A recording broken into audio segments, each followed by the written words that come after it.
जो है ना आपको माला माल कर देगा, भटकने की जरूरत नहीं पड़ेगी। आप जहां भी जो चीज मांगोगे महल मारियां खड़ी कर देगा।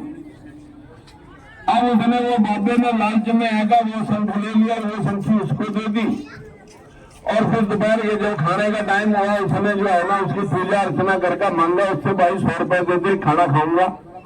बोला भाई 200 ले ले। बोला भाई चल 200 ही दे दे। बोला 400 ले ले। बोला भाई चल 400 दे दे। 800 ले ले। बोला चल 800 ही दे दे। बोला भाई 1600 ले ले। कहना वो जो है ना हजारों में गया, लाखों में गया। अरे बोला कुछ दे तो दे खसम, तो बोलता ही जाएगा। बोला भाई सुन ले महात्मा जी, शंखी पंखी लद गई, शंखी पंखी लद गई, रह गए शंख लफोड़। कहने गुआड़े नु जो मर्जी गुआ ले, देने नहीं। कहने गुआड़े को तो कुआ ले लाख, देने गुआड़े में कुछ नहीं, कुआ ले लाख करोड़। अब इनसे तुम जो मर्जी कुआओ, आमदन 2 गुनी करवाओ, 15 लाख लो, 2 करोड़ नौकरियां लो, जो मर्जी कुआओ, इस कुआने से कुछ नहीं बनेगा। अभी 2019 का पुलवामा करके जीत लिया, अब आपको राम भरोसे कि भाई हम जो राम को लाए हम उनको लाएंगे ना। बताइए ये राम के भी बड़े हो गए, ये राम न लाने वाले हो गए। अब आप हमारे को बता दें, इस गांव में कोई बहुत ही ज्यादा गरीब हो और शराबी कबाबी हो और नेता किसी का धंधा ना हो और बात किसी की निबंधा ना हो, उस घर को क्या कहते हैं कि भाई यो घर तो राम भरोसे है। अगर तुमने राम भरोसे ही चलना है तो मैं फिर राम भरोसे चलो। अगर अपने बच्चों के हक और इखलाक और अपने मान और सम्मान के लिए लड़ना है तो मैं आपको सिर्फ 2 मिनट के लिए ये बात जरूर कहना चाहूंगा। 77 साल की आजादी में पहली बार किसी पार्टी ने या इंडिया गठबंधन ने एक आवाज बुलंद की है कि बहुत धोखा हो चुका है सीबीसी निचले तबकों के साथ, बहुत धोखा हो चुका है, बहुत शोषण हो चुका है। अब हम शासन प्रशासन इंस्टीट्यूशन और बजट के अंदर प्रोविजन करेंगे कि जिस जाति की जो जनगणना कराएंगे, जो जनसंख्या अनुपात आएगा उसी अनुपात में बजट बनेगा, उसी अनुपात में नौकरियां बनेंगी, उसी अनुपात में सिस्टम चलेगा। जो संविधान में लिखा हुआ है हम वो लागू करेंगे। और ये संविधान को खत्म करना चाहते हैं कि तुम हमें 400 सीटें दे दो, हम इस अंबेडकर वाली किताब को ही बदल देंगे।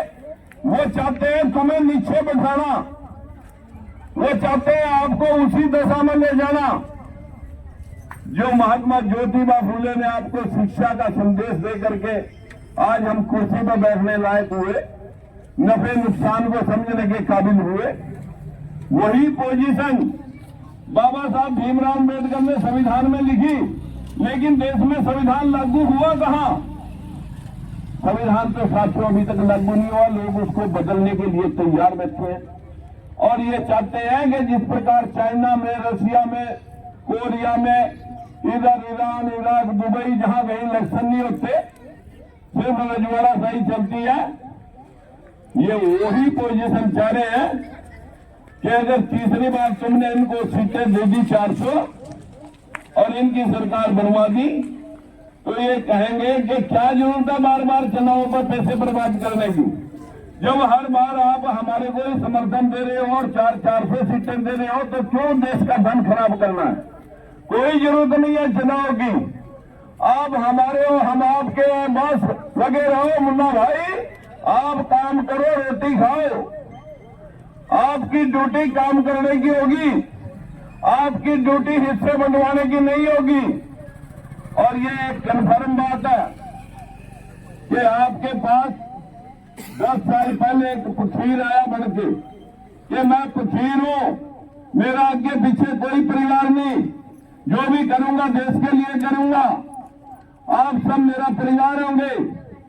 ये भाषण दिए और उसने एक कटोरा लेके आपके आगे किया कि मुझे शक्ति दो, मुझे शक्ति दो।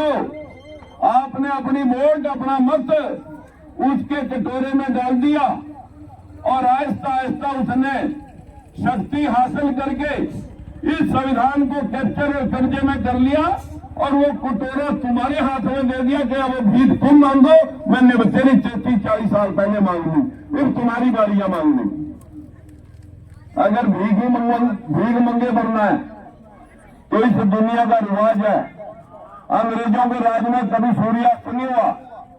चर्चिल से किसी ने पूछा कि भाई इतनी लंबी देर तक आप पूरी दुनिया पे राज कैसे कर रहे? बोला वे लोगों को गुलाम बना करके राज किए जाते हैं, लोगों को सुविधाएं दे करके राज नहीं किए जाते। उसका डेमोन्स्ट्रेशन चर्चिल ने दुनिया को दिखाया। एक कबूतर पकड़ा, कबूतर के आहिस्ता आहिस्ता करके एक एक करके पंख उखाड़ दिए। कबूतर बड़ा फड़फड़ाया जब पंख उखाड़े गए, फिर उसे जमीन पे छोड़ दिया जब वो उड़ने के काबिल नहीं रहा। फिर 2-2 दाने आगे से आगे 2-2 दाने गिरता गया और कबूतर भूल गया उड़ना और दानों के ऊपर आश्रित होकर के उसके पीछे पीछे हो लिया। आज तुम्हारी हालत, इन युवा बच्चों की इज्जत, इनकी शादियां, इनकी मान मर्यादा इनके घर में खराब हो रही है, क्योंकि नौकरियां सब प्राइवेटाइजेशन की वजह से बंद होती जा रही है। हमारे किसान की दुर्दशा और मजदूर की दुर्दशा क्या है? आज अगर किसान ने कह दिया गाड़ी दे दी, अगर किसी के पास 20 एकड़ की जमीन है और कोई धंधा या कोई नौकरी चाकरी नहीं है तो अपने घर पे प्लास्टर नहीं कर सकता। इस देश में काम करने वाला भूखा मर रहा है, इस देश में कुर्सियां तोड़ने वाला इस देश को लूट रहे हैं।